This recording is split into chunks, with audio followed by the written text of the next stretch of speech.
إن الحمد لله نحمده ونستعينه ونستغفره ونعوذ بالله من شرور أنفسنا ومن سيئات أعمالنا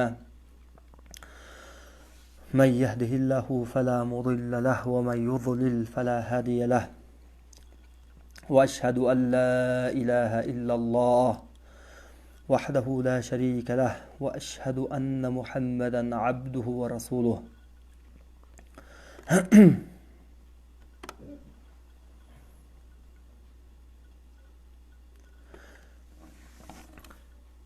Эң эле биринчи Аллах субханала ва таалага чексиз мактоолор, шүгүрлөр болсун. Жана пайгамбар саллаллаху алейхи ва салламга Аллахтын саламы, салаваты болсун. Расулуллах саллаллаху алейхи ва салламдын үй бүлөсүнө, сахабаларына жана бүткүл ыйманы бар ар бир мусулмандарга Аллахтын саламы жана салаваты болсун.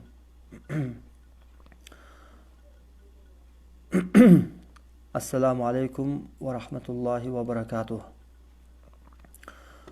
Урматтуу мусулман бир туугандар, мына сиздер менен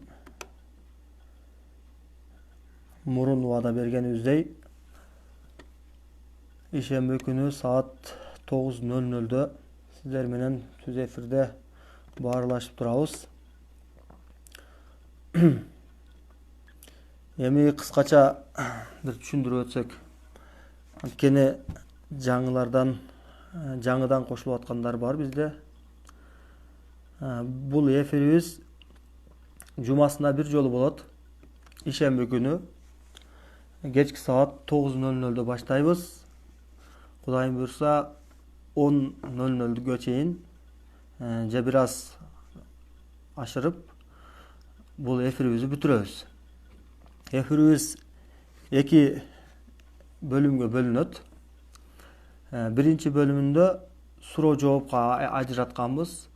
Бул суроо жооп бөлүмүндө жин оорулары тууралуу, сыйкыр оорулары тууралуу, көз оорулары тууралуу сиздерди кызыктырган же болбосо ушул жерде бизде бир канча жумадан бери күзөтүп келаткан жана ушул дем салдырып келип атып, өздөрүндө кандайдыр түшүнбөстүктөр болуп, ошону билгиси келип, суроо билгиси келиш үчүн, билип алыш үчүн суроо ташталган болсо, анын баарына жооп бергенге аракет жасайбыз иншалла. Кыскасын айтканда, бул жарым саат убактыбызда жин оорулар, сыйкыр, көзүккөн оорулар тууралуу суроо жооп менен улантабыз. Анан калган жарым саатында рукуя окуйбуз. Рукуя дегени дем салабыз. Куран аяттары менен сүннөттөгү пайгамбар алейхиссаламдан келген сахих дуалар менен дем салынат. Дем салган учурда ар бир нерсенин шарты болгондой, рукуянын дагы өзүнүн өзгөчө шарттары бар. Ошол шарттарга көңүл каратууну сиздерден суранамын. Эң эле жоболу рукуя окуп жатканыбызда сиздер кунт менен ойду, пикирди бир жерге коюп, жан дүйнөбүз менен толук берилип угуп турушубуз керек. Бул жактан рукуя окуп аткан киши дагы кунт менен, жан дүйнөсү менен, ыхлас менен окуса, иншалла угуп тургандар дагы ошондой таризде окуса, Аллах субханала ва таала шифа берет. Азыр мурун суроолор жазып алып атайын, суроолорго жооп берчүбүз. Бул сапар иншалла азыр ушул түз эфирде түздөн түз комментарий жазсаңыздар болот. Бул комментарийларга биз колубуздан келишинче жооп берип барабыз. Аллах субхана ва таала ушул жерде биз менен түз эфирде болгон ар бир мусулман боордошторубуздун күнөөлөрүн кечирсин, ыймандарын бекем кылсын, өзүнүн динине кызмат кыла турган салих кишилерден, салих аялдардан кылсын баарыбызды. Анда эмесе суроолорду бир окуп баштайбыз.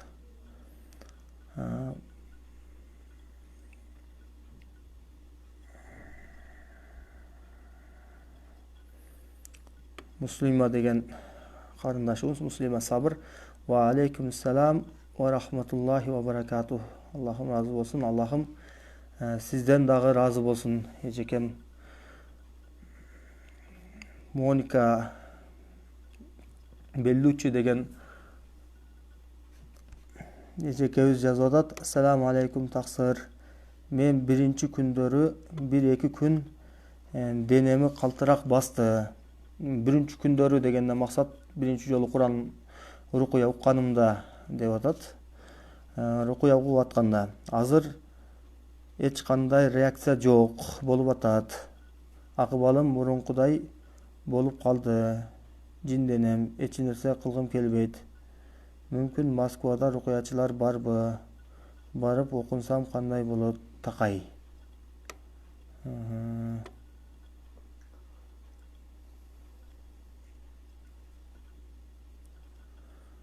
Эгерде реакция болбой аткан болсо, bunun себептери көптөгөн. Же болбосо сизде ыхлас, кунт коюу өзүнүн бир чегинде болбой аткан болушу мүмкүн. Же болбосо аябай кунт коюп угуп аткан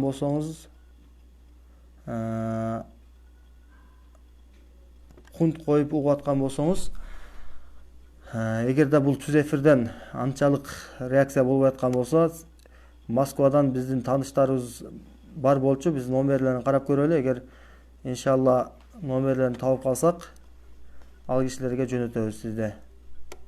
Биз тааныган, билген, жакшы рукуя окуган кишилерди. Анан мындай болот да. Бул оору биринчиден бул Моника деген карындашыбыз сиздеги ооруну сыйкыр оорубу же сыйкыр оору эмеспи, шуну биздин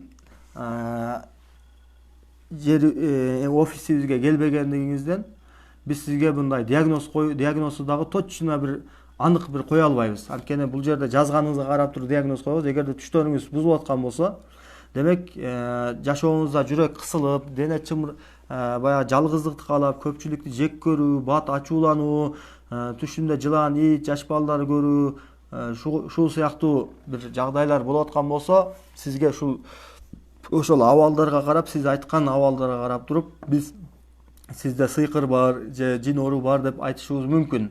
Бирок бул нерсе туура болуп калышы да мүмкүн, туура эмес болуп калышы да мүмкүн. Бул диагноз маселеси өтө кыйын маселе. Ошондуктан бизге келгендерди дагы аябай бир кылдаттык менен карайбыз. Башында бир сурап көрөбүз, сизде кандай болуп атат, жашооңузда кандай өзгөрүүлөр бар, сизге кандай терс тараптар, жагдайлар болуп жатат, анан түшүңүздө кандай болуп атат, бүтүндөй сурап алганыбыздан кийин анан окуп көрөбүз. Анан рукуя аяттары, сихрга, жин ооруга каршы рукуя окуп атканыбызда баягы адамдагы признактар болсо, жин оорусунун өзүнүн признактары бар, сыйкырдын признактары бар. Ошол признактарга карап туруп, ал признактардагы сыйкырдын признактары бир канча признактар бир келсе, ана сыйкыр деп баа берилет. Эгерде жин оору экөөнү эки башка бөлүп туруп, аныкы дагы бир канча признактар, жиндин признактары бир келсе, анан жин оору же болбосо көз оору деп ажыратсак болот. Эми бир гана же 1-2-3 признактарды көрүп алып эле сен жин менен ооруйсуң деп айтып коюш өтө кыйын маселе. Демек диагностика маселеси өтө кыйын. Сизде эгерде мындай айтымыңызга караганда сыйкыр, демек сыйкырды буну реакция берип алыштык сизди өзүңүздөн көз каранды. Сиз кунт менен ойду бир жерге коюп, мына түз эфирде болсун же бир рукуячыга барасызбы, айырмасы жок. Биринчиден ыхласты пайда кылышыңыз керек өзүңүздө. Ыхлас пайда кылганда дагы бул ыхласты аябай бир эң жогорку деңгээлде ыхласты пайда кылыш керек. Мен де ушул оору менен ооруп атамын. Ушул сыйкыр, буну сыйкырды көз ачыктар бирөө аркылуу, бирөө барып көз ачык аркылуу окутулган магия. Бул магияны мен өзүмдүн мына денемден арылтыш үчүн, кетириш үчүн сөзсүз түрдө ошол объекти, сизге каршы күрөшүп аткан душман тарапты билип алышыңыз керек. Эгер жин оору болсо жин оору, сыйкыр болсо сыйкыр, сыйкырда жин да оору болсо, демек ал менен сизде күрөшө турган объект ачык. Демек ачык объектке каршы күрөшүүнүн жолун издешибиз керек. Күрөшүүнүн жолу эмнеден турат десе, сиздеги болгон ыйман. Ыйманды бекем кылышыбыз керек. Мынау нерсе Курандын таасир бербегендиги дагы сиздин балким ыйманыңыз, күнөөлөрдү көп аткарсаңыз, ушул нерселер таасир бербей коет.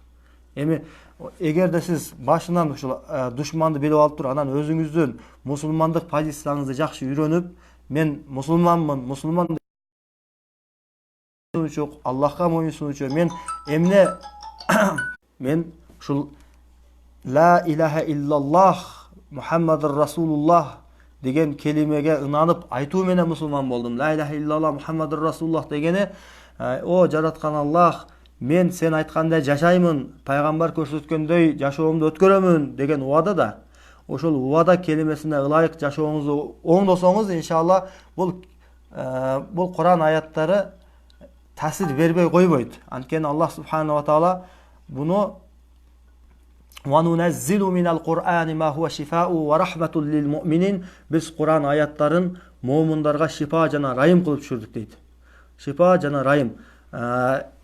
Кээ бирки мына чөп дарылар жана массаж жана шунга окшогон адам ден соолугунда чыңдашы үчүн бир канча методдор көп да. Ошол методдорду пайдалансаңыз, ал сизге шифа болушу да мүмкүн, болбошу да мүмкүн. Эгерде биз өзүнүн шарттары менен Куран аяттарын уга турган болсок, ошо менен шифа ала турган болсок, Аллах субханаху ва таала албетте бизге шифа берет. Анткени Аллах таала Курандын аяттарын өзү шифа деп атады. Демек, көптөгөн кемчиликтерибиз бар, ошол кемчиликтерди оңдошубуз керек. Анан берки рукуячы маселесине келе турган болсок, Москвада биздин берки бар эле, таксыр бар эле. Иншалла, ошол кишинин номерин беребиз иншалла.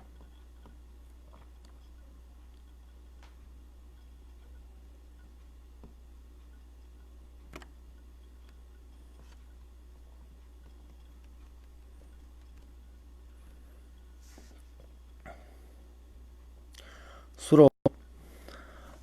Тансулуу Жалилова, саламатсызбы? Кудайга шүгүр. Аял киши деле түшүмө кирет, бирок аял киши эркек киши деле түшүмө кирет, бирок сен жинсиң деп келме айтсам ээрип кетет. Бул эмне деген?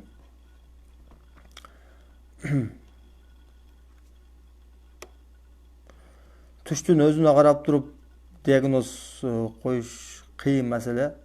Ошон үчүн жашооңузга кандай таасирлер берип атат? Сурооду толук жазсаңыз бир жыйынтык чыгарсак болот да. Эми түш маселесине келе турган болсок, эгер түштө мындай абалдар кириши мүмкүн. Бирок кайта ушундай коркунучтуу түштөр кирсе, жардан түшүп кеткен сыяктуу, асманга учуп кеткен, же болбосо бир нерсе лестницадан кагылып кеткен сыяктуу, колу буту силкинип, чочуп ойгонуп кетүүлөр кайра кирсе, же болбосо жылан, мышык, ит, өлүп кеткен жакын маркумдарды өзүнүн жакын туугандарын көрсө, буну биз сыйкыр деп айтабыз, бирок окуп көрүп туруп, анан толук диагноз айтабыз да.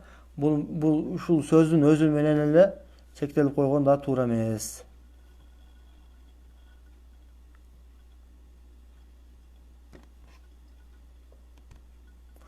Могу жактан комментариялар катарынан чыгыш кыйын экен да.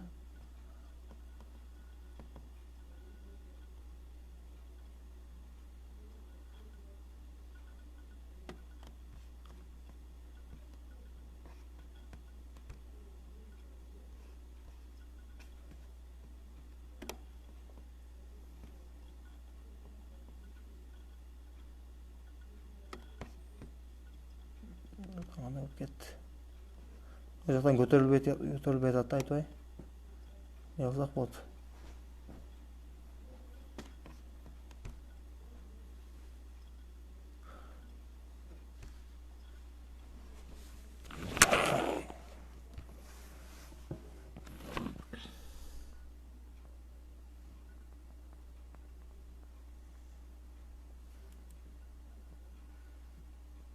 тигини эле бергилечи, экрандын өзү менен эле окшойбуз го.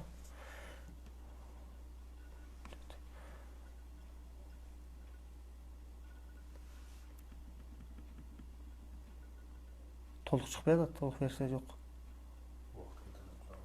Ошону берерчи.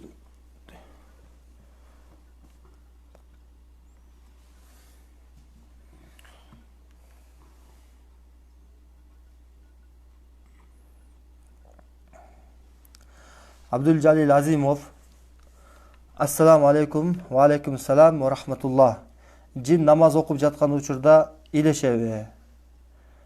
Куптан намаз учурунда жалгыз болсом бирдемелер болот. Жок, иншалла, буга далилибиз жок анткени. Далил жок нерсенин өзү жок болот да. Өзү жок деп жооп беребиз.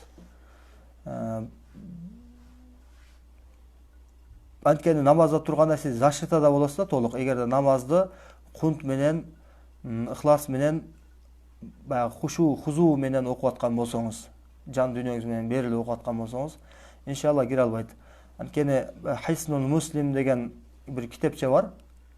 Bu брошюра kitepte musulmandын коргону. Эртең мененки зикирлер, эртең менен пайгамбар алейхисалам окуган зикирлер жазылган, анан кечки пайгамбар алейхисалам дайым колдонгон окуп жүргөн зикирлер, анан сырткары туалетке киргенде, туалеттен чыкканда, эшикке көчөгө чыгып кетатканда, үйгө кирип баратканда, дагы катуу коркуп кеткенде, же бир жакшы бир жаңылыкты уккандын кезде, ар бир учурда пайгамбар алейхисалам өзү жашоонда окуп колдонгон дуалар жазылган. Мен сиздерге ошол китепти сунуштайт элем. Мусулмандын коргону деген же момундун коргону деген китептер. Бул китептерде бардык мусулман адам окуп жүрүшү жакшы сүннөт болгон дуалар жазылган. Кene зикирдин өтө чоң пайдалары бар. Эгерде зикирди окуп жүрсөңүздөр, иншалла ошол мусулмандын коргону болуп калат экен, калкан болуп калат экен бизге. Баягы көзгө көрүнбөгөн жаман нерселер, көзгө көрүнгөндөрү, анын баары бизден иншалла Аллахтын кудурети менен алыс болот. Бул себептерин кылып койгон аябай жакшы. Мен ушул жерде бүгүн бир окуяны айтып бердим, биякта кишилерге. Сиздерге да ушуну бөлүшүп айтып кетейин. Зикир шундай нерсе экен. Бул зикир жөнүндө Меккеде болгон бир окуя бар. Мен көп жерде буну айтамын. Меккеде бир шейх дегенибиз аябай бир динде аалым киши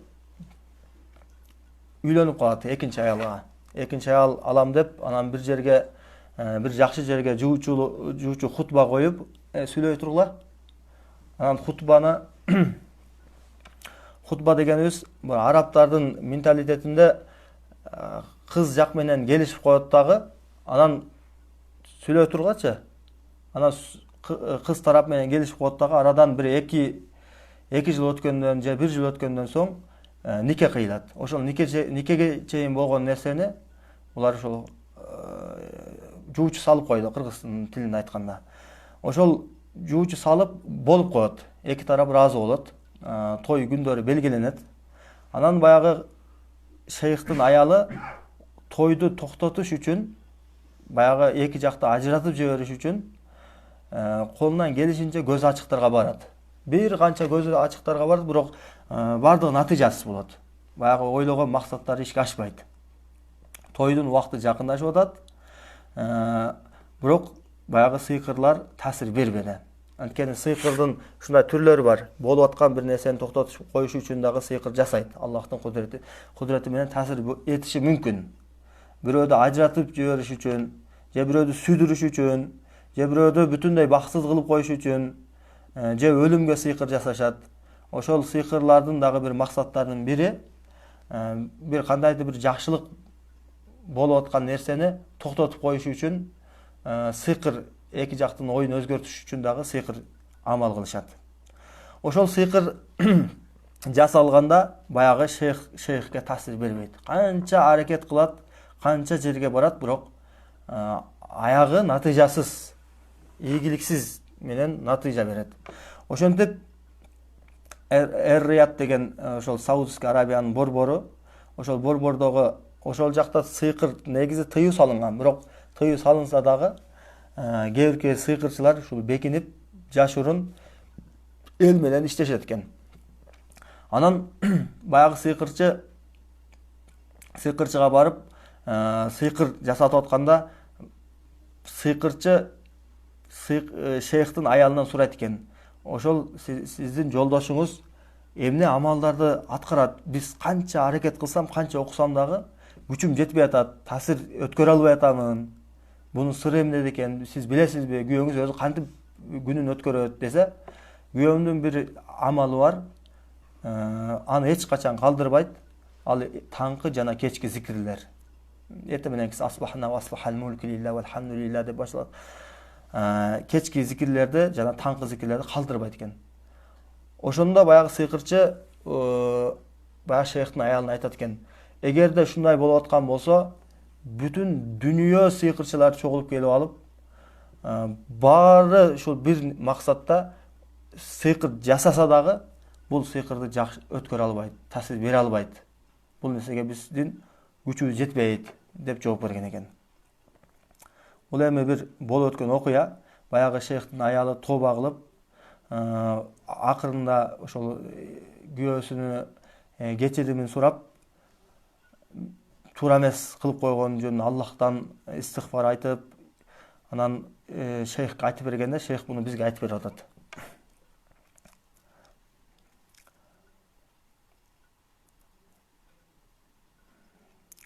Умида Алимова деген эжекебиз: ассаламу алейкум. Ва алейкум ассалам.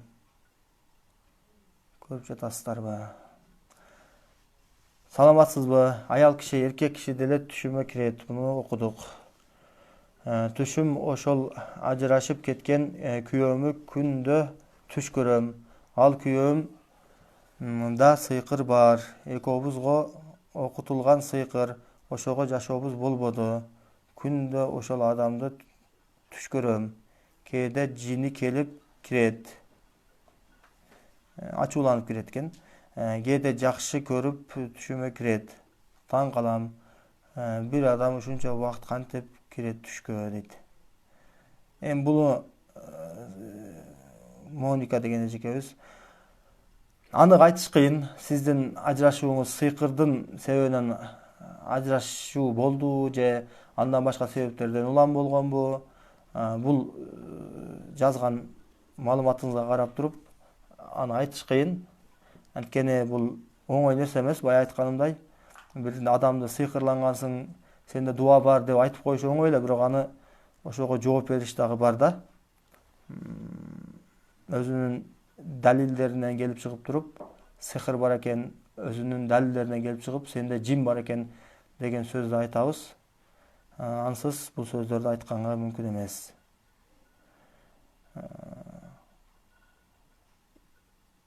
Балким сиздин ошол мурунку күйөөңүздү унута албай аткандыгыңыздан улам ушул түшкө кирип аткандар дагы көптөгөн себептери бар мунун.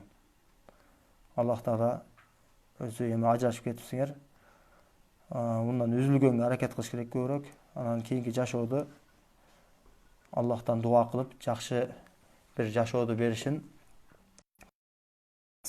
Аллах таала сизди бактылуу кылсын.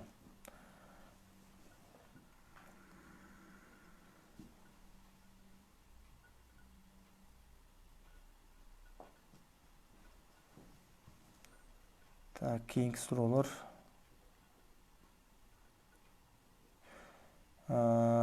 Аржет деген инибиз суроо берип атат. Мама Жакипов: менин тез жиним келет, бул оору эмеспи дейт. Бул адамдагы сезимдер, ачуулануу, жакшы көрүү, шаттануу, бир нерседен капа болуу, кайгыга түшүп калуу, буларды Аллах субханаху ва таала инсан затын ушинтип жараткан. Эгерде ашыкча тез жиниңиз келип аткан болсо, себепсиз, анда пайгамбар алейхиссаламдын сүннөтүнө амал кылыңыз. Пайгамбар саллаллаху алейхи вассалам эгер ачууңар келип аткан болсо, абалыңарды өзгөрткүлө деди. Ордуңардан тик турган болсоңор отуруп алгыла, отурган болсоңор жатып алгыла. Эгер ошондо дагы ачууңар кетпей аткан болсо, барып дарат алгыла. Дараттын суу отту өчүргөн сыяктуу дараттын суу адамдын ачуусун кетирет деди. Эми туура сиздин бул жазган сурооңузда дагы жинге байланыштуу жагы бар. Анткени жин киргенде адамда катуу ачуулануу болот. Бул жиндин бир симптомдору. Эгерде ошол жактан күмөн кылып аткан болсоңуз, аны текшертип коюңуз. Же болбосо мына жарым сааттан кийин азыр рукуя окуйбуз, дем салабыз. Ошол дем салганда кунт менен көздү жумуп алып туруп, бир жакшылап берилип угуп көрүңүз. Эгерде угуп атканда сизде кандайдыр бир белгилер болсо, дене чымырайт. Барып угуп аткан кезде муунтат сизде ичиңизден бир нерсе. Үндөрүңүз өзгөрүп калышы мүмкүн. Же көзүңүздөн жаш келип, кыжырланып, уккуңуз келбей, ушундай абалдар болсо, демек сизде сыйкыр же жин оорулары болот.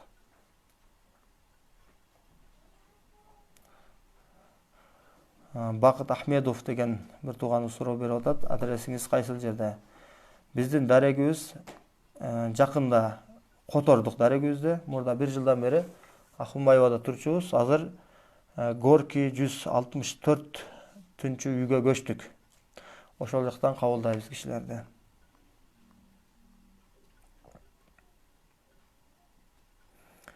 Жыргал Таалайбеков суроо берип атат. Аркасынан бирөө кубалап өткөн адамдар түшүнө кирип жатат экен дейт. Демек сизге дагы ушуну айтабыз. Азыр түз эфирден рукуя окуйбуз. Ошол рукуяны угуп тургула, тыңдап. Эгер рукуядан кийин сизде рукуя угуп аткан учурда эмне болгону жөнүндө комментария WhatsApp номериме же болбосо комментарияга жазыңыздар, ушу мессенджерга же учурдагы комментарияга. Ошо менен сиздерге иншалла албетте ар бир комментарияларга окуп жооп бергенге аракет жасайбыз иншалла. Ариет Мамажакупов, Ошто жокпу окуй турган карылар дейт. Ошто бар, бирок биз билбейбиз ал жакта ким шарий рукуя окугандыгын. Эгерде билсек, иншалла номерин берип коебуз.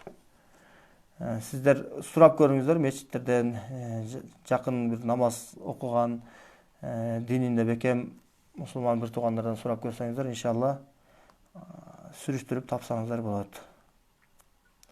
Ассаламу алейкум. Жалал-Абадта рукуя окуган молда акелер барбы? Болсо номерин бериңиздерчи, суранайт. Жалал-Абадта. Ва алейкум ассалам ва рахматулла. Жалал-Абадта дамналар бар. Жалал-Абадта. Мен азыр учурда ушул номерлерин билбеймин. Тиякта Медина шаарында окуп келген бир дамнабыз бар. Ошол киши окуйт эле. Анан Жалал-Абадка жакын Сузак деген районда дагы рукуя окуган кишилер бар. Таштемир Мусаев, ассаламу алейкум ва рахматулла ва баракату. Ва алейкум ассалам ва рахматулла ва баракату. Алла разы болсун сизден. Жыргал Таалайбеков. Азыр өткөн апасы, атасы бир тууганы кирип эле сүйлөшүп олтурат. Өткөн жакындары, маркумдар кирген болсо, бул дагы сыйкырдын белгилери дейлет. Бирок аны такташ керек, окуп текшериш керек. Текшергенден кийин, диагноз кылгандан кийин анан толук таянакка келсек болот. Сизге дагы түз эфирди угушуңузду сунуштайбыз. Түз эфирди угуп көрүңүз иншалла. Андан кийин эмне болгонун кабарын берсеңиз, ошого карап туруп бияка келесиз, же болбосо алыста болсоңуз үй шартында деле сиздеги болгон сыйкырлардан же ушундай оорулардан толук арылып кетсеңиз болот иншалла. Албарсты эмне үчүн басат жана кантип кутулса болот? Албарсты деген бул билбейм, ушул тил, албарсты деген тил менин оюмча могу Союз бизди басып алып, коммунисттер, мына СССР курулгандан кийин келип чыккан сөз болсо керек балким. илгертен ата бабалар буларды жин деп эле айткан. Жин деп эле колдонуп келгенбиз. Жин баскан, жин кирип алган, жинди деген кыргыз сөзү бар эмеспи? Жинди деген ошол жиндүү, жини бар адам дегени да. Ошон үчүн ачуу чыкканда жинин келди деп ушинтип колдонот. Союз менен мынтип сөздөрүндө кээ бир исламдын терминдери өзгөрүп кеткен десе, жин деген сөз ал убакта тыюу салынган. Анткени жин көзгө көрүнбөгөн нерсе да. Эгер жинди бар экендигин таанылып аткан болсо, ал мусулман адам экендигине бир белги. Анткени жинди бар экендигинин кабарын бизде Кур'ан Керим Аллах субханаху ва таала тарабынан Кур'ан аяттары бизге кабарын берип атат. Ушундай бир тайпа бар. Алар бизге көзүбүзгө көрүнбөйт, бирок алар бизди көрүп турат. Аларды да Аллах таала сыноо үчүн жараткан, инсандарды да бул аламга сыноо үчүн жараткан. Эки эле тайпа бар бул аламда. Бирөөсү инсан, биз, экинчиси биздин көзүбүзгө көрүнбөгөн жин деген тайпа. Аллах таала өзү аятын айтат: "Астаизу билла ва ма халакутул джинна вал инса илля ли'абудун." Мен инсан жана жиндерди өзүмө ибадат үчүн жараттым. Дагы башка аяттарда жин жөнүндө Аллах алам 20дан ашык аят келет. Ошол аяттарда кенен айтылган. Аллах таала ушул эки гана тайпаны кыяматта кайта тирилгенден соң эсеп китеп кылат экен. Сурайт экен бул дүйнөдө ар бир кылып аткан иштери, амалдары жөнүндө. Инсандар жана жиндер. Ошол эки гана тайпага акыл деген нерсе берилди. Жиндердин да акылы бар, адамдардын акылы болгондой. Ошол акыл берилгендиги үчүн Кудай таала алардан талап кылат. Инсан менен жинден башка бир махлукаттарда жаратылган нерселерде акыл деген нерсе жок. Акыл деген ушундай функция экен, ажыратат экен. Бир маалыматты экинчи маалыматка байлап туруп, андан бир жыйынтык чыгара алат экен. Ошон үчүн пикирлей алат экен, мындайча айтканда. Эгерде ошол бир маалыматты экинчи маалыматка байлай албаса, бир сүйлөп аткан өзүнөн бир маанилүү бир нерсени айта албаса бирөөгө, ал адам акылсыз адам эсептелет да. Бири-бирине пикирлерди байлап бир жыйынтык чыгара албаган адамды. Акылдуу адам акыйкат жолду мындай көргөзүп айтсаңыз, анан мына батыл деген жолдо шайтандын жолу экендигин түшүндүрүп айтсаңыз, экөөнү ажыратат да. Демек мына жол туура экен да, Аллахнын жолу. Мына жолдон жүрүш керек турбайбы? Бизди Кудай таала бекерден бекер жаратпаптыр да. Биз сыноо үчүн жаралган турбайбызбы? Эртең өлгөндөн кийин тирилиш, кайта тирилүүдөн кийин эсеп китеп бар турбайбы? Анын баарын Аллах таала сыноо үчүн жараткан турбайбы деген суроолор акылдуу адамдан келип чыгат. Любой акылдуу адамга ушинтип аларга бир дават кылып атканда, Алладан корккун, Аллах сени ушул үчүн жараттыбы? Аллах таала сени ушул жеп ичип тоюп өлүп калыш үчүн жараттыбы?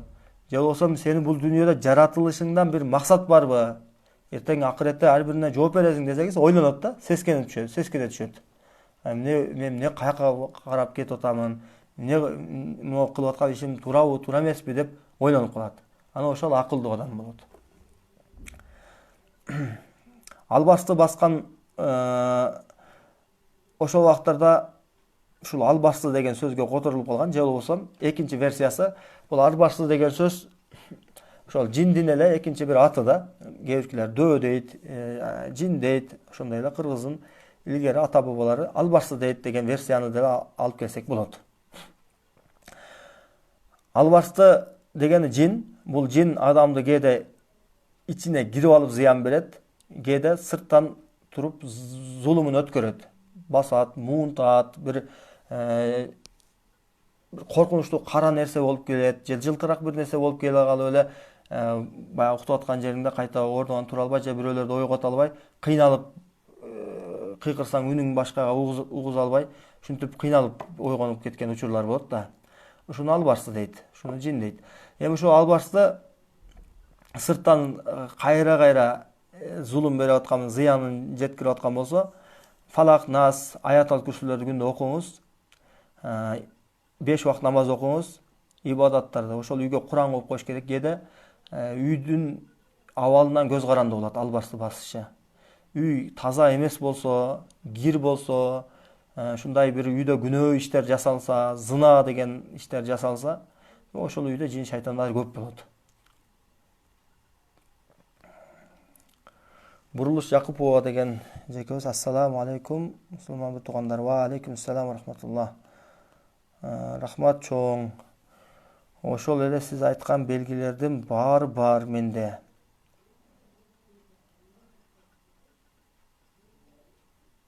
Дайыма кирет, көз өткөндөр дейт. Асманга учам, жерге да кулап кетем. Эми айтсаңыз, канткенде кутулса болот? Москвада окуган тақсырлар болсо номерин бериңиз. Алла разы болсун сизден. Иншалла шул Москвадагы кишинин номерин Facebook'ubuzga жарыялап коебуз, атайын иншалла. Пост кылып чыгарып коебуз, ошол номерден алып, ошол жактагы кыйналып аткандар кайрылсаңыздар болот иншалла. Бул нерседен кутулуп кетиштин жолун көптөн бери айтабыз. Бир гана ушул жин оруу, сыйкыр оруудан кутулуп кетүүнүн бир гана жолу бар. Ошол жолу кандай десе, иманыбызды бекем кылышыбыз керек биринчиден. Айрыкча сыйкырда. Эгер иманыбыз бекем болуп, ошол иманыбыз Кудайга болгон жаннат, акырет, жаханнам, кайта тирилүү, эсеп китеп, Алланын барлыгы, пайгамбар жөнөткөндүгү, аны пайгамбар деп иман келтирүү, ошонун баарын биз чындап бир жашообузга таасир бере турган иманга айландырып алсак, иман деген ушундай нерсе экен да. Ушундай нерсе болот иман деген нерсе. Эгер иман сизге, жүрөгүңүзгө ушундай сиңип орношкон болсо, ошол иман, сиз ошол иманга каршы амал кылып атканыңызда, иманыңыз сизди эскертет да, сүйлөбөй эскертет, кыжалат кылат сизди. Могу нерсени кылып койдум, эртең иман келтиргенсиз да, кайта тирилүү бар, эсеп китеп бар деп, эртең Раббымдын алдына барганымда, жаратуучунун алдында кантип жооп берем мына ишимге? Эртең Раббымдын жаханнамы бар, тозоку бар, жаннаты бар. Мен ушул тозокко карап кетип калып атпаймынбы? Эртең эсеп китепте мен кандай болот экенмин? Кантип Кудайдын жүзүнө караймын деген нерсе адамды кыжалат кылат. Ошол кыжалат кылып аткан нерсе иман. Ошол иманды бекем кылыңыз. Ар бир амалдарда, ар жашооңуздун ар бир тармагында имандан келип чыгып амал кыла турган, намазыңызды, Кудайдын буйруктарын толук аткарып, кайтарган иштерден кайтып, зикирлерге, ибадаттарга бекем болуп, анан рукуяны угуп, зикирлерге бекем болсоңуз, иншалла кутулуп кетиш аябай кандай оңой.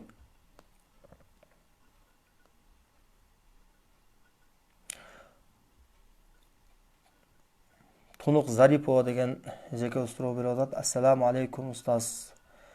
Сыйкыр жасаткандарга кандай зыяндар жетет? Айтып коесуздарбы? Канчалаган адамдар ошолор себеп кыйналып жүрүшөт? Чоң рахмат. Сыйкыр жасагандар бар, анан сыйкыр жасаткандар бар. Бул эжекебиз сыйкыр жасаткандар жөнүндө сурап атат. Расулуллах саллаллаху алейхи ва салламдын хадиси бар. Ким бир кахынга, көз ачыкка, төлгөчүгө барып,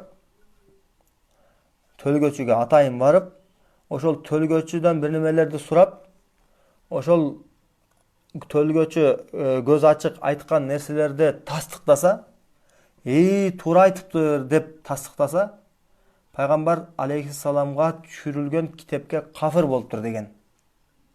Өзү ушул жетиштүү, өзү мусулман адамга мындай ойлонгон парасаты бар мусулман адамга ушул жетиштүү.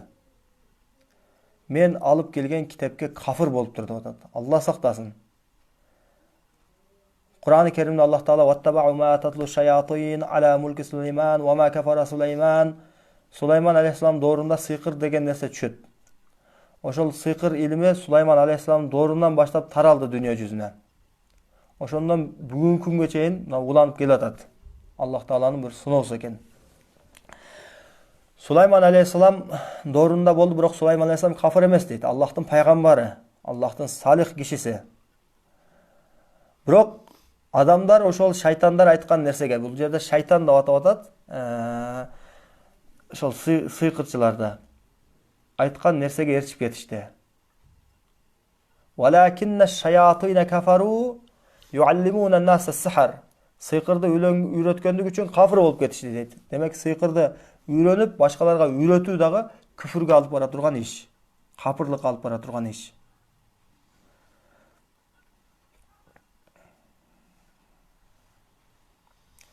Эми дагы бир башка хадисте келет, сыйкырчыдан гана болот зыян, сыйкырчы гана зыян берет деп ишенип алган киши дагы жаннатка кирбейт деген пайгамбар саллаллаху алейхи вассалам. Ошон үчүн этикатыбыз оңдолу.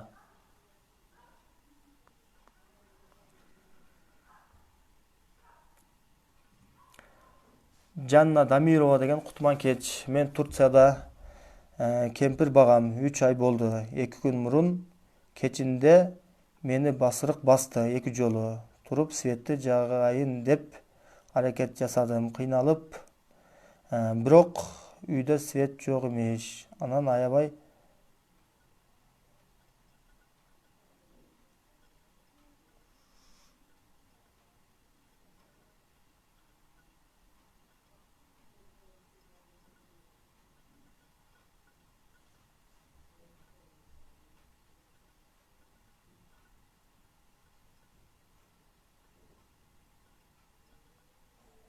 суроо аябай узун экен. Үйдө свет жок эмес. Аябай кыйналып, коридорго чыгат экенмин. Анан ошол кемпир менен алыштым. Ал кемпир мен баккан кемпирдин жүзү экен. Анан ойгонсом ордумда жатам. Эртең менен туруп, намазыма турдум, окудум. Бүткөндөн соң таспих айтып отурдум. Карасам, ошол күнү кечки намазын кемпир менен жай намазына отуруп сурасам, оба мен сенин жай намазыңа окудум дейт. Ошондон илешип, кечинде мага тийиштик бергендей, себеби ал кемпирдин өтө көп туура эмес кыялдары бар. Өтө таң калам, өтө башкача тооба кылдым. Мындай келесөө адамдарга да окшоп кетет. Анан мен өзүнө айтам, туура эмес жасап жатасыз, же туура эмес сүйлөдүңүз азыр деп. Ошондон бери өзүмү бир аз башкача сезип жатам. Кыял жоруктары өтө таң калтырат мени. Өзү таң атканча уктабайт. Иншалла жамандык болбосун. Басырык эмне үчүн басат, кантип кутулса болот дейт. Кечинде жатардын дуалары бар. Ошол дуаларды окуңуздар иншалла. Намаз окуңуздар, иншалла кутулуп кетесиздер. Ассаламу алейкум туугандар. Кандайсыздар? Москвада рукуй окуган илимдүү таксырлар барбы? Тапсак болобу билгендерден? Болсо, барып жүргөндөр болсо, мага адресин же номерин берип койсоңуздар. Иншалла ушул сунуштарды албетте биз пост кылып чыгарып коебуз, номерлерин иншалла. Биз ал кишинин номерин табалы. Саламатсызбы? Менде бир суроо бар. Намаз окугандан кийин Куран окулса туурабы? Болот, намаз окугандан кийин. Намаз окугандан, салам бергенден кийин эле канча Куран окусаңыз боло берет иншалла. Мен көбүнчө түнү уктап жатып, уйку соонун арасында көп жолу көрөм. Бет маңдайынан эмес, көбүнчө арка жактан капталда турганын, сөөлөкөтүн байкап калам. Өтө катуу корком.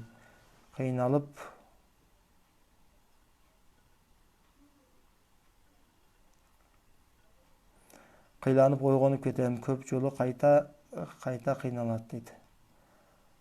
Намаз жатардагы дуаларды окуңуз, анан рукуяны күндө 1 сааттан окуңуз. Фатиха, Аят аль-Курси, Нас сүрөсүн окуңуз, иншалла кутулуп кетесиз. Сиздики жеңил иншалла. Менин башым ооруп, муунтуп, калтырак басып ашказанымда катуу бир нерсе туюлуп тургансып кыйнанам. Айрыкча дем салдырып атканда. Ашказанда сихир бар, ошондуктан ушундай болот. Тазаланыңыз, күрөшүңүз алар менен. Иншалла Аллах Таала сизге шифа берсин. Ассаламу алейкум. Гепатит С, сахар, гепатит С экен. Сахар жогорку кан басым, женский ооруларда дем салса кандай болот? Өткөн субботада дем салганда башым ооруп жөтөлүп чыктым дейт. Же өзгөчө күчтүү дем салуу керекпи?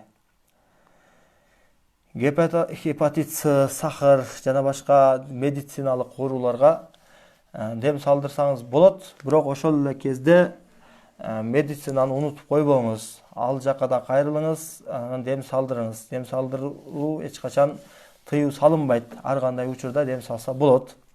Дем менен өчүп калдымы, айтпай.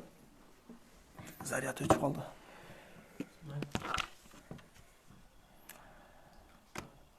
Ар кандай учурда дем салса болот. Ар кандай ооруларга. Куранды момундар үчүн шифа кылдым деген аяты бир гана мына жин ооруларга же сыйкыр ооруларга же көзүккөн көз ооруларга гана эмес, балким бүтүндөй ооруларга шифа. Курандын шифалыгы бүтүндөй ооруларга, керек болсо рак ооруларга дагы рукуя кылынат.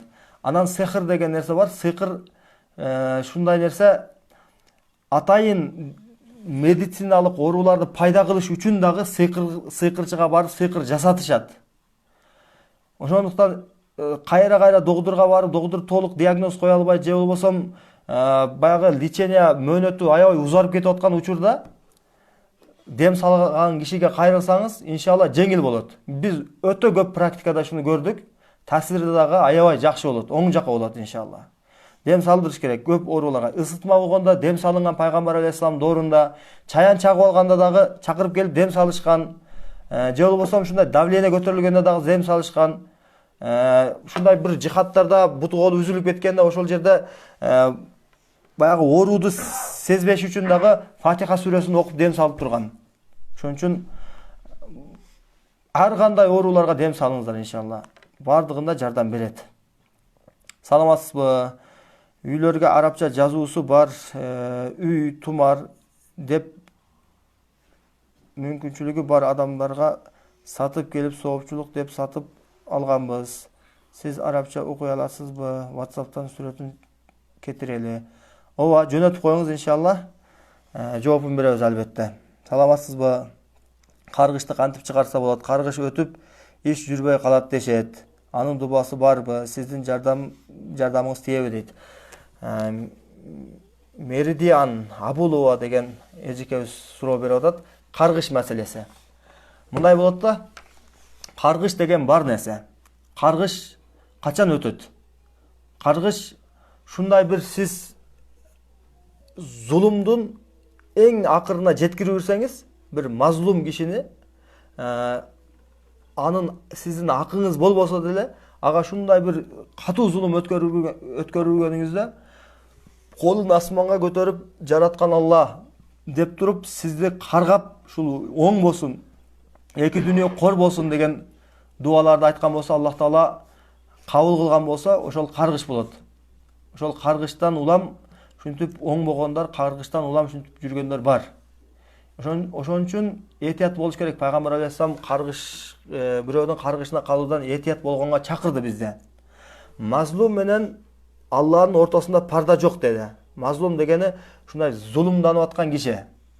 Зулум дегени акысы жок нерсени анын үстүнө бир ар кандай басым өткөрүү, ал психологик жактан болсун, материалдык жактан болсун, руханий жактан болсун, ар кандай жактарда.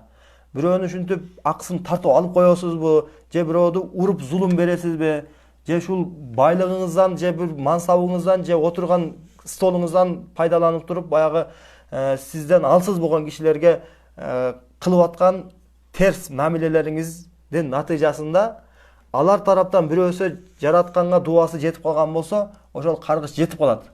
Ошол каргыш жеткенде дуалар кабыл болбойт. Аллах Таала кечиресиздер, каргыш жеткен кезде кылып жаткан, жүрүп жаткан ишиңиз да токтоп калышы мүмкүн. Жүрүп аткан бизнесиңиз, жүрүп аткан жакшы натыйжалар баардыгы бир убакта такатак токтоп калышы мүмкүн. Ошон үчүн этият болгонго чакырган Расулуллах саллаллаху алейхи вассалам. Бирөөнүн каргышына калбаш үчүн бирөөгө зулум кылбаш керек. Эми ошол каргышты кантип кетирсе болот десе, Кудайга дуа кылыш керек. Кудай Таала ширк күнөөдөн башка күнөөнүн бардыгын кечирем деди. Эгер ширкти бул дүйнөдө ширк жасап туруп, ошол ширктин үстүндө өлүп кетсе, Аллах Таала кечирбейт. Бирок ширкти дагы өлө электе тирүүлүү кезинде Аллахтан дуа кылып, мен туура эмес, Аллахка күнөөкөр болуп, күнөө иштер жасап жүрүп турмун, ширк амалдар кылып жүрүп турмун деп, ошол кылган ишиңизден өкүнүп, экинчи ошол кылып аткан ишиңизге кайта барбаганга өзүңүздө бир жакшы бир максат коюп, ошону кайталабаганга ниет кылып, анан ошо кылган ишиңизге аябай өкүнүп, Кудайга жалбарып, тиленип сурасаңыз, Аллах Таала ширкти да кечирем деп атат. Аллах Тааланын кечирим эшиктери ачык.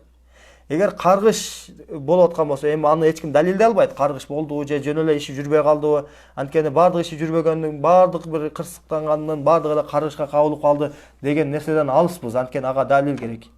Эми эгерде каргыш болуп аткан болсо, деле Кудайдан бир дуа кылып, мурунку кетирген каталарды кайталабай, Аллахка кайтып, Аллахтан дуа кылып, Аллахтын динин үйрөнүп, Аллахтан биз сурасак, иншалла каргышты дагы кетирсе болот. Каргыш башка, анан дуа башка. Дуа дегенибиз мына чорный магия, сыйкырчылардын кылып аткан иши. А чорный магияга анын жок кылыш үчүн анын жолу башкача болот.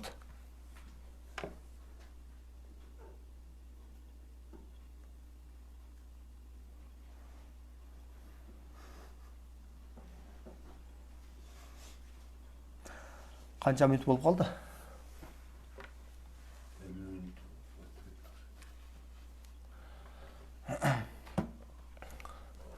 Кечиресиздер, убактыларыбыз өтүп кетиптир, жарым сааттан. Азыр рукуй окуйбуз. Рукуй окуп атканыбызда мурун эскерткендей, кунт менен жан дүйнөбүз менен берилип, ыхлас менен угуп турабыз. Көз жумуп алыңыздар. Биз азыр мен окуйм биринчи, анан экинчи Дамла окуйт. Эки ооз окуйбуз. Эгерде сизде рукуя окуп аткан учурда кандайдыр бир белгилер болсо, кусуп жиберсеңиз, же ушундай тырышып, көздөн жаш келсе, ый келсе, же өзүңүздү жоготуп, эс учуңузду жоготуп койгон учурлар болсо, бизге комментарийга жаздыгыла, иншалла. Кийин биз ар бир комментарийга карап туруп жооп беребиз, иншалла. Андай болсо, азыр рукуя окуйбуз, кунт менен көз жумуп алып, ыхлас кылып угуп турабыз. إن الحمد لله نحمده ونستعينه ونستغفره ونعوذ بالله من شرور أنفسنا ومن سيئات أعمالنا من يهده الله فلا مضل له ومن يضلل فلا هادي له وأشهد أن لا إله إلا الله وحده لا شريك له وأشهد أن محمدا عبده ورسوله أعوذ بالله من الشيطان الرجيم بسم الله الرحمن الرحيم الحمد لله رب العالمين الرحمن الرحيم مالك يوم الدين إياك نعبد وإياك نستعين اهدنا الصراط المستقيم صراط الذين أنعمت عليهم غير المغضوب عليهم ولا الضالين بسم الله الرحمن الرحيم ألف لام ميم ذلك الكتاب لا ريب فيه هدى للمتقين الذين يؤمنون بالغيب ويقيمون الصلاة ومما رزقناهم ينفقون والذين يؤمنون بما أنزل إليك وما أنزل من قبلك وبالآخرة هم يوقنون أولئك على هدى من ربهم وأولئك هم المفلحون بسم الله الرحمن الرحيم واتبعوا ما تتلو الشياطين على ملك سليمان وما كفر سليمان ولكن الشياطين كفروا يعلمون الناس السحر يعلمون الناس السحر يعلمون الناس السحر يعلمون الناس السحر يعلمون الناس السحر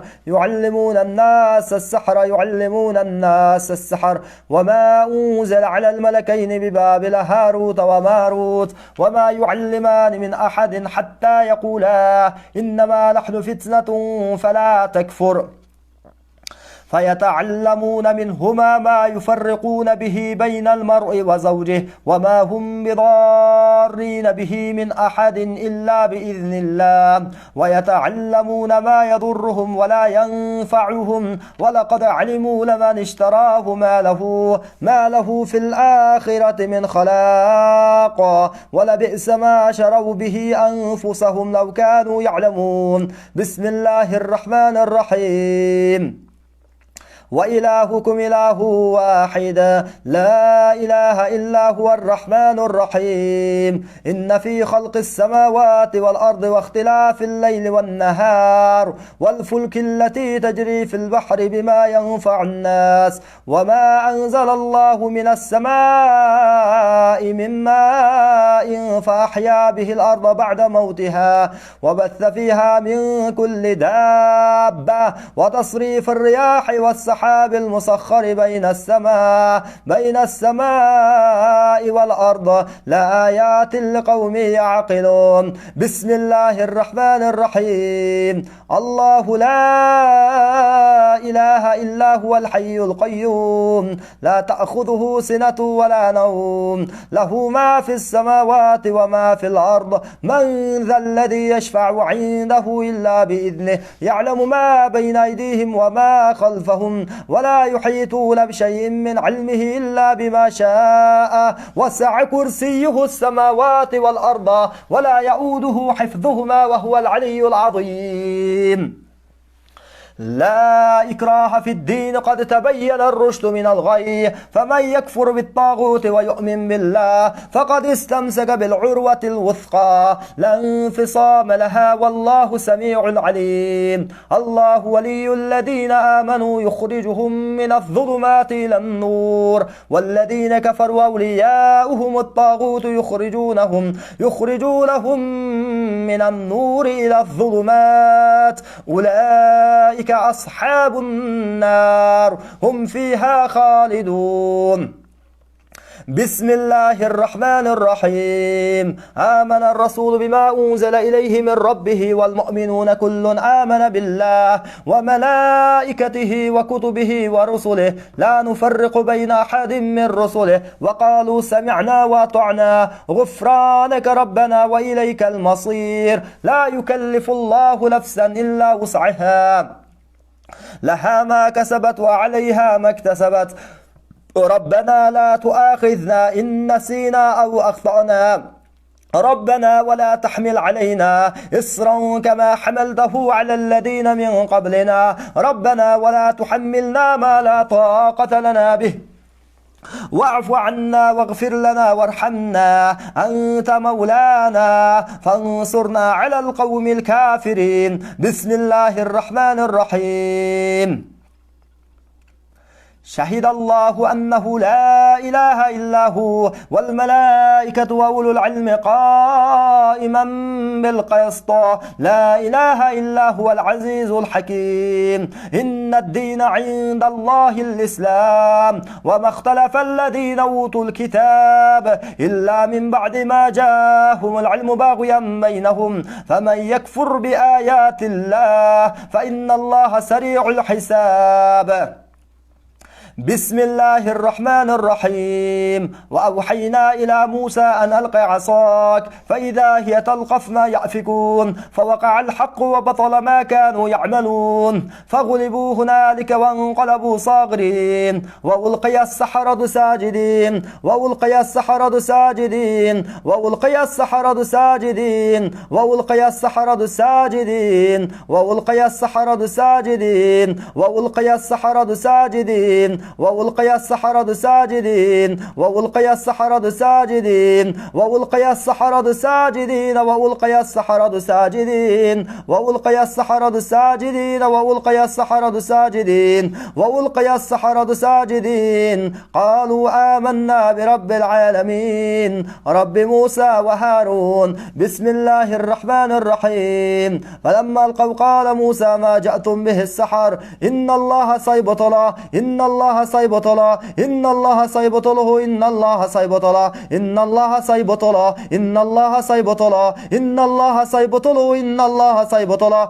إن الله لا يصلح عمل المفسدين ويحق الله الحق بكلماته ولو كره المجرمون بسم الله الرحمن الرحيم قل يا أيها الكافرون لا أعبد ما تعبدون ولا أنتم عابدون ما أعبد ولا أنا عابد ما عبدتم ولا أنتم عابدون ما أعبد لكم دينكم ولي دين بسم الله الرحمن الرحيم آمن الرسول بما أنزل إليه من ربه والمؤمنون كل آمن بالله وملائكته وكتبه ورسله لا نفرق بين أحد من رسله وقالوا سمعنا وأطعنا غفرانك ربنا وإليك المصير لا يكلف الله نفسا إلا وسعها لها ما كسبت وعليها ما اكتسبت ربنا لا تؤاخذنا إن نسينا أو أخطأنا ربنا ولا تحمل علينا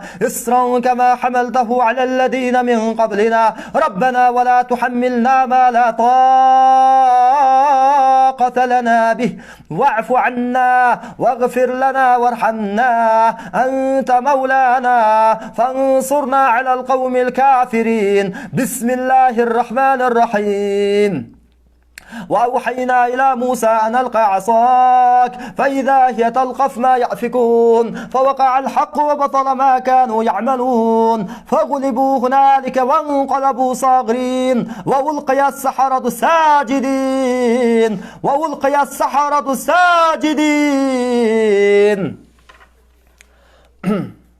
Kimnin baş orup atkan bolsa, je denesinin bir münçösü orup atkan bolsa, baş orup, dene kızıp, je kısılıp atkan bolsa, ошол көбүрөөк оруп аткан жерге оң колубузду, мисалы үчүн баш оруп аткан болсо, башка коюп, же жүрөк оруп аткан болсо, жүрөккө коюп, көздү жумган абалда угууну улантабыз.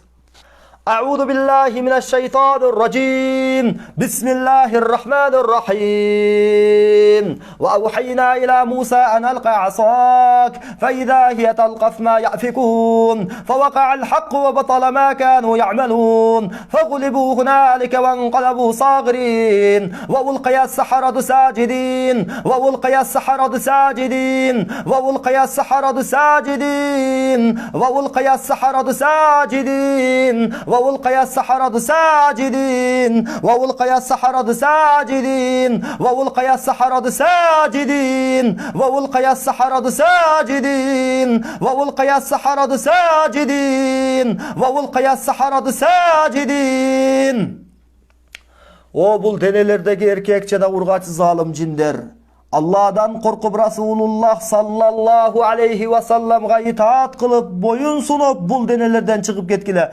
Bismillah la havle ve la kuvvete illa billah. O bul denelerdeki erkek jana urgaçı zalim cinler, köz açıktın malayları, sıykırçının kulları, Allah'ın düşmanları. Allah'dan korkup Resulullah sallallahu aleyhi ve sellem'ga itaat kılıp boyun sunup bul denelerden çıkıp getkile. Bismillah la havle ve la kuvvete illa billah. Allah cinlerde insanlarga zulüm kılıusu üçün jaratkan emes. Oşol köz açıklarga kızmat kılıp alardın aram buyruklarını atkarı üçün jaratkan emes. Allah göz açıklarga cinlerdi kulçuluk kılış üçün jaratkan emes. Allah'dan korkula. Jana Resulullah sallallahu aleyhi ve sellem'ga itaat kılgıla. Bul denelerden çıkıp getkile. Bismillah la havle ve la kuvvete illa billah. La havle ve la kuvvete illa billah. La havle ve la kuvvete illa billah. Allah'ın ulu Kur'an'ı menen, Kur'an'daki ulu ayetler menen bul denelerge jasalgan sıykır jana sıykırdın türlörü, jedirilgen, içirilgen, sufli, iqsam jana başka joldur menen jasalgan sıykırlar batıl bolsun. Bismillah la havle ve la kuvvete illa billah. Bismillah la havle ve la kuvvete illa billah. Bismillah لا حول ولا قوة إلا بالله. بسم الله لا حول ولا قوة إلا بالله. بسم الله الذي لا يضر مع اسمه شيء في الأرض ولا في السماء وهو السميع العليم. Asman jana jerdegi jaman nerseler, asman jana jerdegi jamandıklar Allah'tan iznisiz ziyan jetkere albayt. Allah'tan sözü aytılsa, Bismillah degen söz aytılsa asman jana jerdegi jamandıklar ziyan bere albayt. Bismillah la havle ve la kuvvete illa billah. Bismillahillezî la yadurru ma'asmihi şey'un fil ardı ve la fis semâ ve huves-semî'ul alîm. Bismillahillezî la yadurru ma'asmihi şey'un fil ardı ve la fis semâ ve huves-semî'ul alîm. La havle ve la kuvvete illa billah. La havle ve la kuvvete illa billah. La havle ve la kuvvete illa billah. لا إله إلا الله وحده لا شريك له له الملك وله الحمد يحيي ويميت وهو حي لا يموت بيده الخير وهو على كل شيء قدير وهو على كل شيء قدير وهو على كل شيء قدير وهو على كل شيء قدير وهو على كل شيء قدير. أعوذ بكلمات الله التامات من شر ما خلق. أعوذ بكلمات الله التامات من شر ما خلق. أعوذ بكلمات الله التامات من شر ما خلق. أعوذ بكلمات الله التامات من شر ما خلق. أعوذ بكلمات الله التامات من شر ما خلق. أعوذ بكلمات الله التامة من كل شيطان وهامة ومن كل عين لامة ومن كل عين لامة ومن كل عين لامة ومن كل عين لامة. لا حول ولا قوة إلا بالله. لا حول ولا قوة إلا بالله. لا حول ولا قوة إلا بالله. لا حول ولا قوة إلا بالله. لا حول ولا قوة إلا بالله. لا حول ولا قوة إلا بالله. لا حول ولا قوة إلا بالله. لا حول ولا قوة إلا بالله. لا حول ولا قوة إلا بالله. Allah'ın kudreti menen bul denelerden çıkıp ketkiler. Allah'ın hükmü menen bul denelerge jasalgan sıyqır jana sıyqırdın türlörü batıl bolsun, jok bolsun. Bismillah la havle ve la kuvvete illa billah. La havle ve la kuvvete illa billah. La havle ve la kuvvete illa billah. أعوذ بالله من الشيطان الرجيم. بسم الله الرحمن الرحيم.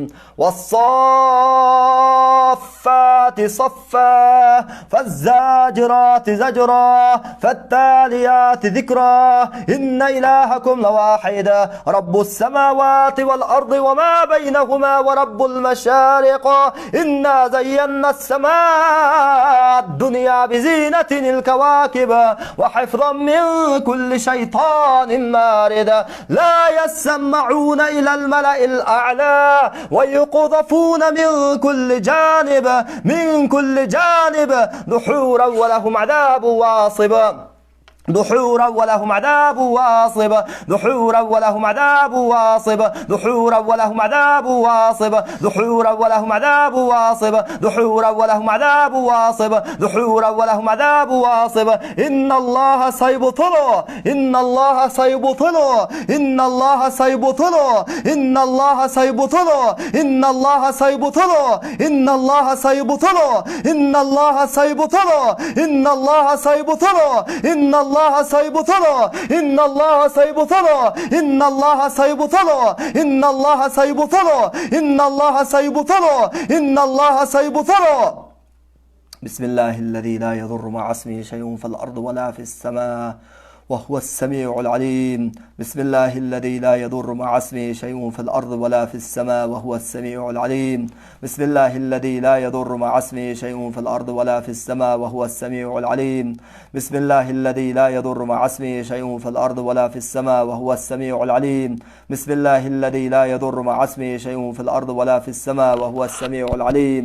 بسم الله الذي لا يضر مع اسمه شيء في الأرض ولا في السماء وهو السميع العليم.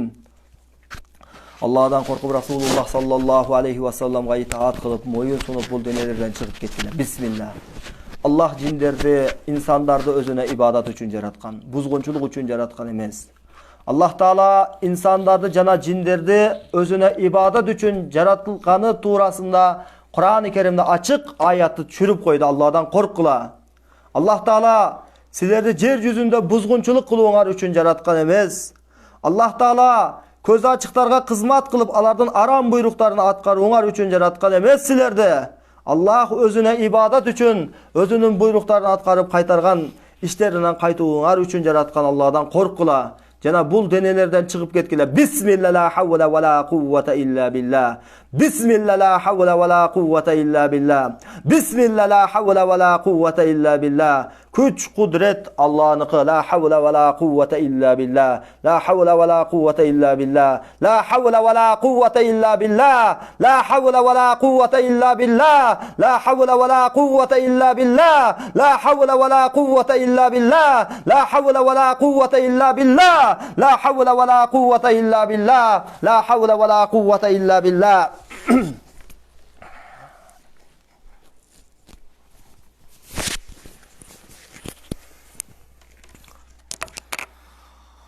بسم الله الذي لا يضر مع اسمه شيء في الأرض ولا في السماء وهو السميع العليم. بسم الله الذي لا يضر مع اسمه شيء في الأرض ولا في السماء وهو السميع العليم. بسم الله الذي لا يضر مع اسمه شيء في الأرض ولا في السماء وهو السميع العليم.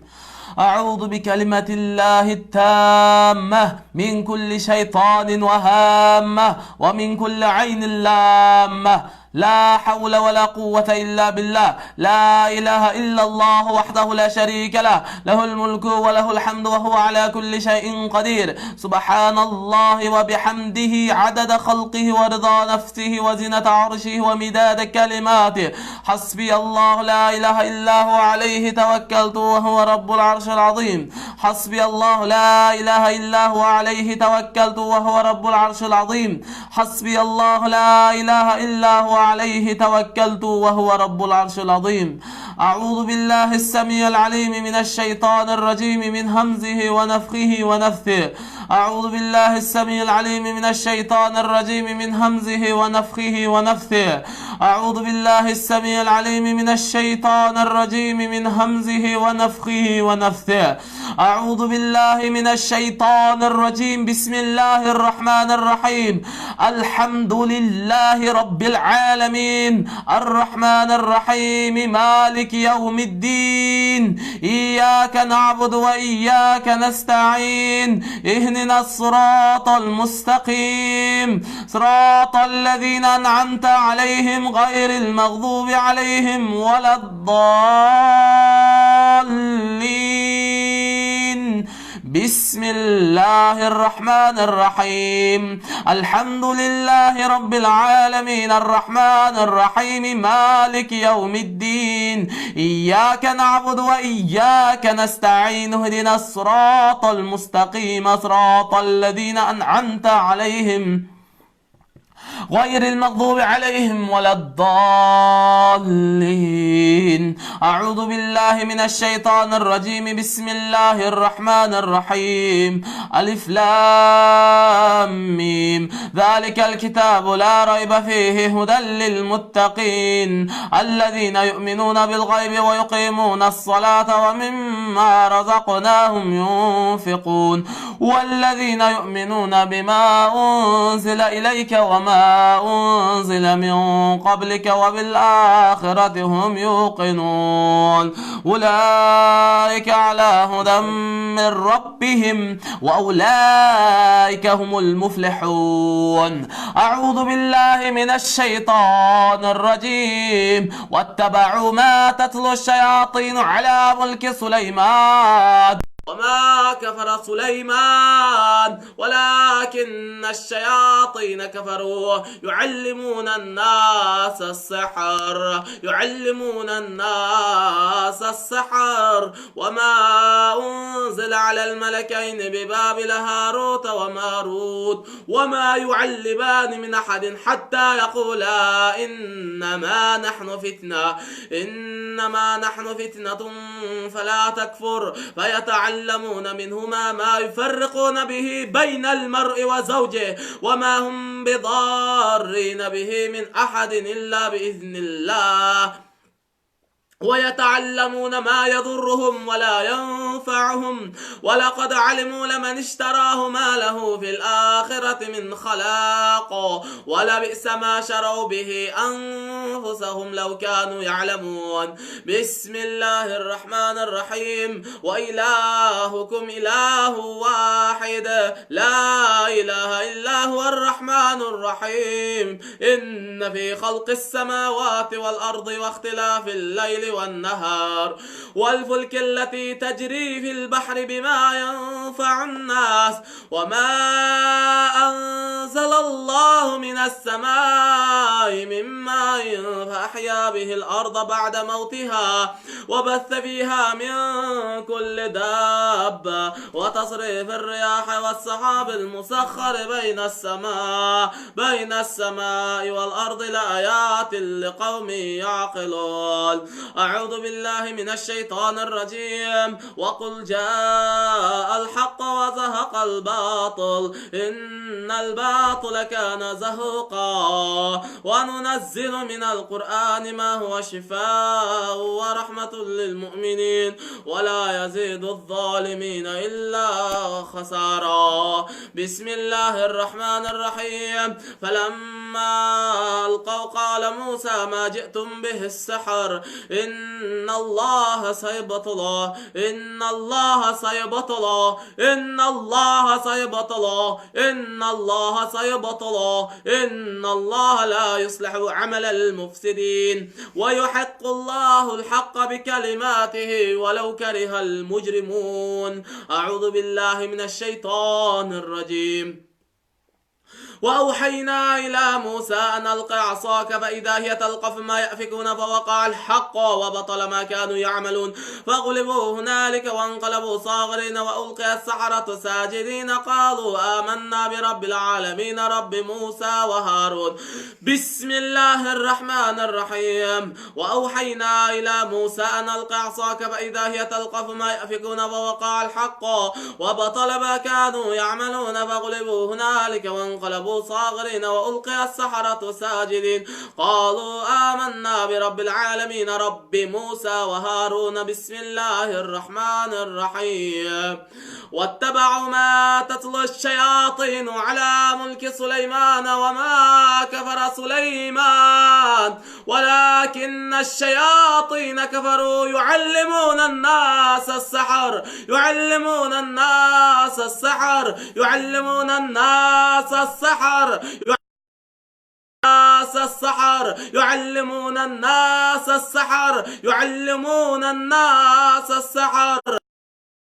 أنزل على الملكين ببابل هاروت وماروت وما يعلمان من أحد حتى يقولا إنما نحن فتنة فلا تكفر فيتعلمون منهما ما يفرقون به بين المرء وزوجه وما هم بضارين به من أحد إلا بإذن الله ويتعلمون ما يضرهم ولا ينفعهم ولقد علموا لمن اشتراه ما له في الآخرة من خلاق ولبئس ما شروا به أنفسهم لو كانوا يعلمون. بسم الله الرحمن الرحيم.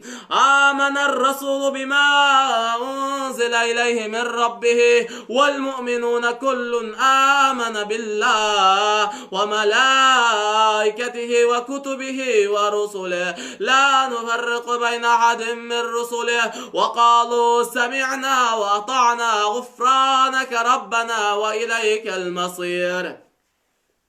لا يكلف الله نفسا إلا وسعها لها ما كسبت وعليها ما اكتسبت ربنا لا تؤاخذنا إن نسينا وأخطأنا ربنا ولا تحمل علينا إصرا كما حملته على الذين من قبلنا ربنا ولا تحملنا ما لا طاقة لنا به واعف عنا واغفر لنا وارحمنا، أنت مولانا فانصرنا على القوم الكافرين. بسم الله الرحمن الرحيم. شهد الله أنه لا إله إلا هو والملائكة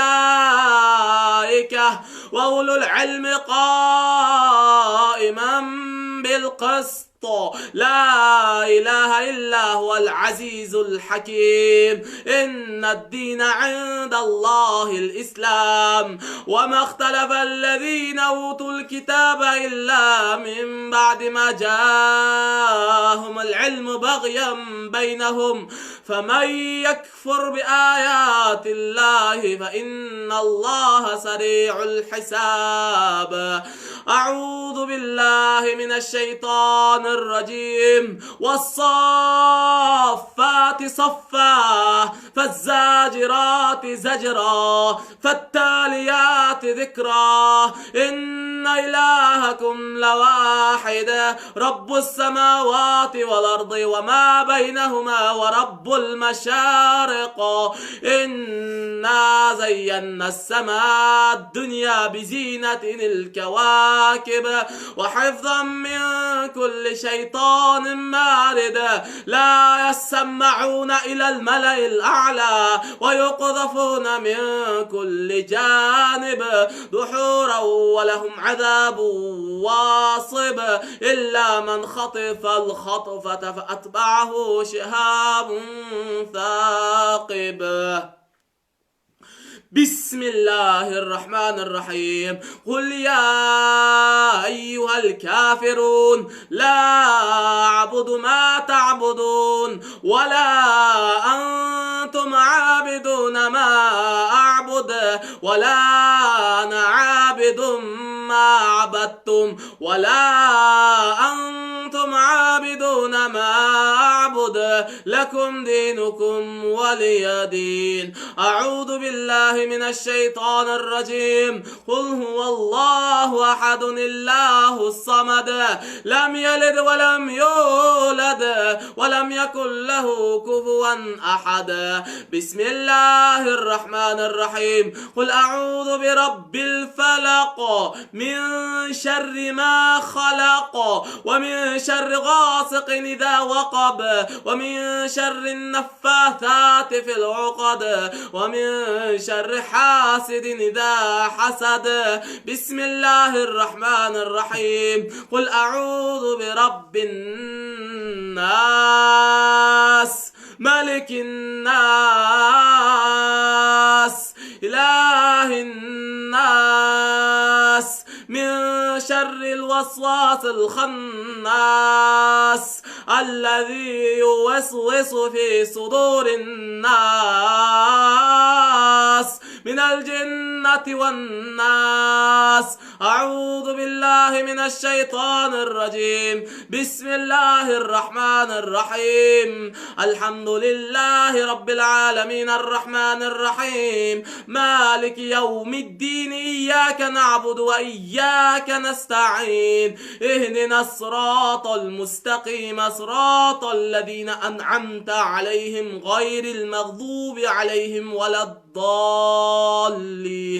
بسم الله الرحمن الرحيم. واتبعوا ما تتلو الشياطين على ملك سليمان وما كفر سليمان ولكن الشياطين كفروا يعلمون الناس السحر وما أنزل على الملكين ببابل هاروت وماروت وما يعلمان من أحد حتى يقولا إنما نحن فتنة فلا تكفر فيتعلمون منهما ما يفرقون به بين المرء وزوجه وما هم بضارين به من أحد إلا بإذن الله ويتعلمون ما يضرهم ولا ينفعهم ولقد علموا لمن اشتراه ما له في الآخرة من خلاق ولبئس ما شروا به أنفسهم لو كانوا يعلمون. بسم الله الرحمن الرحيم. فلما ألقوا قال موسى ما جئتم به السحر إن الله سيبطله إن الله لا يصلح عمل المفسدين ويحق الله الحق بكلماته ولو كره المجرمون. الله العظيم. سبحان ربك رب العزة عما يصفون وسلام على المرسلين والحمد لله رب العالمين. Amin. Elhamdülillah.